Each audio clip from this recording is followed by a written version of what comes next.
2008 में पीयूष बंसल ने माइक्रोसॉफ्ट की जॉब छोड़ने का फैसला किया और 2011 में लेंसकार्ट कंपनी की शुरुआत अपने साथियों के साथ अमित और सुमित के साथ मिलकर की। जैसा कि सबको पता है, शुरू में इनको किसी ने सीरियसली नहीं लिया।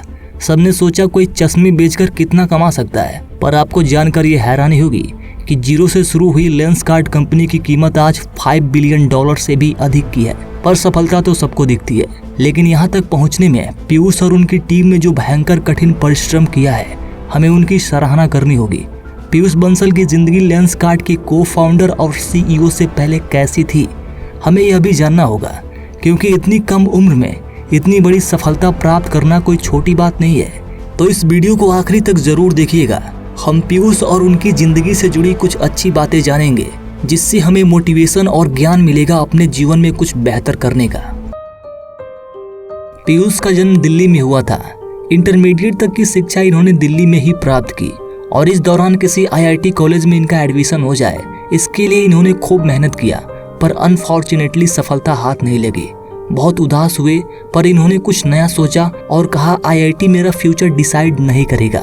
फिर इन्होंने हायर एजुकेशन के लिए कनाडा जाने का फैसला किया, पर सबसे बड़ी समस्या इनके लिए अपने माता पिता को मनाना था, और वो भी तब जब घर की आर्थिक स्थिति बिल्कुल खराब थी। लेकिन फिर भी इन्होंने कोशिश की और बहुत मुश्किल से इनके माता पिता कनाडा जाने के लिए इनको अनुमति दे दिए। जैसे तैसे पैसों का इंतजाम करके McGill यूनिवर्सिटी कनाडा तो पहुंच गए, लेकिन इनके लिए काफी शॉकिंग एक्सपीरियंस था। ना ही रहने को घर था, ना ही बहुत पैसे थे, एकदम अलग ही दुनिया थी। यहाँ पर यानी भारत में उनके दोस्त जो कॉलेज में थे वे बहुत मजे करते थे, पर इन्हें यहाँ कनाडा में पढ़ाई तो करनी ही थी, लेकिन अपना घर चलाने के लिए जॉब भी करनी पड़ती थी।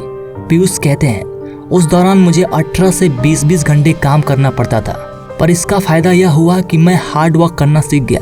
और ये जहाँ रिसेप्शनिस्ट की जॉब करते थे, वहीं इनके पीछे कंप्यूटर लैब था, जहाँ सॉफ्टवेयर की कोडिंग होती थी। इनके यूनिवर्सिटी का सारा आईटी यहीं बनता था। यहीं पर इनके कॉलेज का एक सीनियर बंदा था जो यहाँ कोडिंग करता था, और जो वो बनाता था उसमें पीयूष काफी इंटरेस्टेड थे। धीरे धीरे पीयूष ने उस बंदे से दोस्ती की और बोला मुझे भी ये सीखना है जो तुम बनाते हो। उसने इनको एक कोडिंग की बुक दे दी, जिसको पीयूष जब भी टाइम मिलता पढ़ लिया करते थे, लेकिन अधिकतर रात में ही पढ़ा करते थे, क्योंकि दिन में कॉलेज और जॉब करना होता था, इसलिए रात के वक्त ही अधिकतम समय मिल पाता था। धीरे धीरे पीयूष का कोडिंग में इंटरेस्ट गहरा होता चला गया और वे कोडिंग में कुछ न कुछ नया बनाया करते और उस बंदे को दिखाया करते, जिससे एक दिन वो बंदा इम्प्रेस होकर पीयूष को जॉब ऑफर कर देता है। पीयूष भी जॉब एक्सेप्ट कर लेते हैं। अब रिसेप्शनिस्ट की जॉब छोड़कर सीधा कोडिंग की जॉब मिल गई थी। इस जॉब को करते वक्त इन्हें इस बात का पता चला कि कॉलेज में जो किताबी ज्ञान दिया जाता है और जो कोडिंग जॉब करके इनको ज्ञान मिल रहा है, उसमें जमीन आसमान का अंतर है। यहाँ प्रैक्टिकल नॉलेज के साथ कंज्यूमर कनेक्ट का बेहतरीन अनुभव हुआ। कॉलेज में पढ़ाई करते करते इनका इंटरेस्ट इंजीनियरिंग और कंप्यूटर साइंस में बढ़ता चला गया। फिर इन्होंने सेकेंड ईयर में इंटर्नशिप के लिए माइक्रोसॉफ्ट में अप्लाई किया। हालांकि इनके कॉलेज के लोगों ने इनको मना किया कि क्यों माइक्रोसॉफ्ट में अप्लाई कर रहे हो, वे हमारे कॉलेज में नहीं आते, लेकिन फिर भी इन्होंने अप्लाई किया। थोड़े ही दिन बाद माइक्रोसॉफ्ट की तरफ से रिप्लाई भी आया। ये इंटरव्यू देने भी गए, लेकिन इनको रिजेक्ट कर दिया गया। लेकिन हमेशा की तरह इन्होंने हार नहीं मानी। फिर इन्होंने 1 साल जमकर तैयारी करा और इस बार इनको सेलेक्ट कर लिया गया।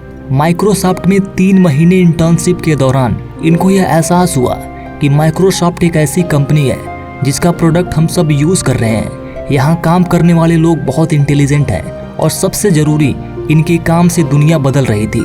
वहाँ ये अपने सॉफ्टवेयर में एक छोटा सा भी बदलाव करते थे तो यह पूरी दुनिया में मौजूद इनके कंप्यूटर में बदलाव हो जाता था। ये सब देखकर पीयूष काफी इम्प्रेस हुए और इन्होंने अपना मन बना लिया कि कॉलेज खत्म होने के बाद मैं माइक्रोसॉफ्ट में ही जॉब करूंगा। और ठीक इन्होंने ऐसा ही किया।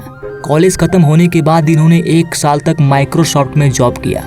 यहाँ इनको काफी कुछ सीखने को मिला, जैसे प्रॉब्लम को प्रॉब्लम की तरह देखें, एज अ बिजनेस की तरह ना देखें, कस्टमर की समस्याओं को निस्वार्थ भाव से सॉल्व करें। ऐसा ना सोचें कि हम इसे सॉल्व करके कोई बिजनेस बनाने वाले हैं या नहीं। हमारा पूरा फोकस प्रॉब्लम को सॉल्व करने में होना चाहिए और अपने कस्टमर को खुश करने में होना चाहिए। पीयूष यहाँ काम करके यह समझ चुके थे कि अगर कोई चाहे तो पूरी दुनिया बदल सकता है, और यही इनका मेन कारण था माइक्रोसॉफ्ट की जॉब छोड़ने का। इन्होंने कहा, मैं यहाँ रहकर छोटे मोटे सॉफ्टवेयर अपडेट्स में चेंज नहीं करने वाला, मैं दुनिया बदलना चाहता हूँ और इसके लिए ये भारत चले आए। अपने देश आने के बाद इनके माता पिता काफ़ी खुश थे क्योंकि कई साल बाद घर आए थे, और थोड़ी निराश भी थे क्योंकि इन्होंने इतनी बड़ी जॉब को छोड़ दी थी, पर ओवरऑल वे लोग खुश थे। भारत आने के बाद पीयूष ने अपने कार गराज को ऑफिस में बदला और कोई आइडिया नहीं था कि क्या करना है। तभी उनको एक प्रॉब्लम दिखी, कॉलेज स्टूडेंट्स के लिए हाउसिंग की प्रॉब्लम। इस पर इन्होंने काम किया और अब भी इनको कोई खास ये पता नहीं था कि मुझे लाइफ में करना क्या है, कैसे मैं पूरी दुनिया को बदल सकता हूँ। धीरे धीरे समय बीतता गया। इसी दौरान इनकी मुलाकात कुछ बेहतरीन लोगों से हुई, जिनमें से एक अमित चौधरी थे। इनके आने के बाद पीयूष और भी बड़ा सोचने और कुछ करने में जी जान से जुट गए।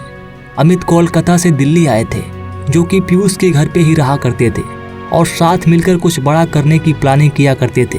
पीयूष ने कहीं कुछ ऐसा पढ़ा कि दुनिया के 40% अंधे लोगों को जिनको चश्मों की जरूरत थी वे भारत में हैं। फिर क्या था, पीयूष को एक बड़ी प्रॉब्लम सॉल्व करनी थी और इस चश्मे वाली प्रॉब्लम को कोई सॉल्व नहीं कर रहा था। इसलिए इन्होंने सोचा शायद इस प्रॉब्लम को सॉल्व करके दुनिया में बदलाव लाया जा सकता है। और इन्होंने अपनी जॉब भी इसीलिए छोड़ी थी कि मैं दुनिया में कोई बदलाव लाना चाहूँगा, और ऐसा ही हुआ। इन्होंने अपने साथी अमित और सुमित के साथ मिलकर 2011 में लेंसकार्ट कंपनी की शुरुआत की और देखते देखते कंपनी 0 से $5 बिलियन से भी अधिक की हो गई है। पीयूष कहते हैं, हमने केवल लोगों की प्रॉब्लम सॉल्व करने पे फोकस किया है, कंपनी तो अपने आप बड़ी होती चली गई है। हम फेलियर्स से नहीं डरते, रिस्क लेने से नहीं डरते, क्योंकि हमारे पास खोने के लिए कुछ नहीं है और ना कभी था। हम बड़ा रिस्क लेते हैं, हम बड़ा सोचते हैं और गिरते हैं तो फिर खड़े हो जाते हैं। पीयूष की कुछ लर्निंग्स हैं जो हमारे काम आ सकती हैं। पीयूष कहते हैं, हमें बड़ा सोचना चाहिए।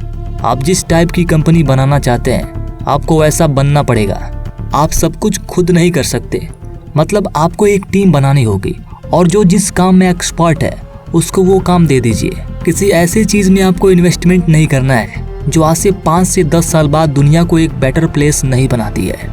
दोस्तों, ये लाइन इन्होंने शार्क टैंक में यूज़ की थी और काफ़ी वायरल भी हुआ था और मुझे भी काफ़ी अच्छा लगा ये सुनकर। पीयूष हमेशा हर चीज़ को लॉन्ग टर्म में देखना पसंद करते हैं। वे जानना चाहते हैं कि आज से 10 साल 20 साल बाद क्या होने वाला है, उनके एक छोटे से स्टेप से क्या चेंजेस आने वाले हैं। तो लॉन्ग टर्म पे फोकस रखना एक अच्छी बात है, हमें भी सीखनी चाहिए। और सबसे ज़रूरी बात यह है कि आज के समय में लोग कूल दिखने के लिए अलग अलग तरह के ड्रिंक्स लेते हैं। हालांकि पीयूष इन सब चीज़ों से दूर रहते हैं। उन्होंने कहा है कि मैं ये सब ड्रिंक्स नहीं लेता। अगर वो ड्रिंक नहीं करते हैं तो अच्छी बात है, इससे लोगों में काफ़ी अच्छा संदेश गया है और हमारे देश के लिए इसी तरह के लोगों को प्रमोट करना हमारी रिस्पॉन्सिबिलिटी बनती है दोस्तों, जो लोगों में एक पॉजिटिव इम्पैक्ट क्रिएट करते हैं, जिनसे लोग इंस्पायर होकर अपनी लाइफ में कुछ बेहतर करने की चाह रखते हैं। तो आज के लिए बस इतना ही दोस्तों। इस वीडियो को शेयर ज़रूर करिएगा। नए हो चैनल पे तो सब्सक्राइब कर लीजिए। मिलेंगे अगली वीडियो में, तब तक के लिए नमस्कार और वीडियो को यहाँ तक देखने के लिए आपका बहुत बहुत धन्यवाद।